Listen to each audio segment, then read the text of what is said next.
त्या माहिती आपण त्यांना आधी देतो की अटॅक झाल्यानंतर देतो की आम्ही तुमच्या अमुक जसं हे झालं की भारताने आपण म्हणजे प्रोटोकॉल काय असतो आपलं जर एकदा आपण काही टार्गेट केल्यानंतर आपण त्याच्यानंतर माहिती देणं बाध्य असतं कसं असतं त्याचं कुणी कुणाला माहिती देत नाही अटॅक करायच्या आधी. नाही that will be total foolishness. आणि अटॅक झाल्यानंतर काय सांगायचं त्यांना माहिती आहे कुठे अटॅक झालाय ते सांगायची काय गरज आहे. तर बॉम्ब माझ्यावरती जर पडलाय तर मला माहिती आहे की माझ्यावरती बॉम्ब पडलाय.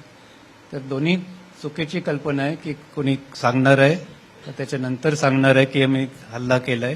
तर ते तर उघडच आहे की कुठे कुठे हल्ले झाले. नाही म्हणजे जर डीजीएमओ वगैरे फोन करून सांगत नाही दुसऱ्या पार्टीला की आम्ही असं याला टार्गेट केलं आम्ही फक्त टेरर कॅम्पला अटॅक केला असं काही आपण काही कन्वे नाही करत त्यांना नंतर म्हणजे मी ते त्यांना समजायला पाहिजे की जे टार्गेट्स आपण केले टेरर कॅम्प्स आणि टेरर इन्फ्रास्ट्रक्चर टेरर हेडक्वार्टर्स तर त्यांनी जर का बरोबर अनालिसिस केलं असतं त्याला स्वतः समज आली असती की ते इथपर्यंतच सीमित आहे आणि त्यांनी ते वाढवायला नको होतं. पण त्यांनी वाढवलं तर आपण वाढवलं.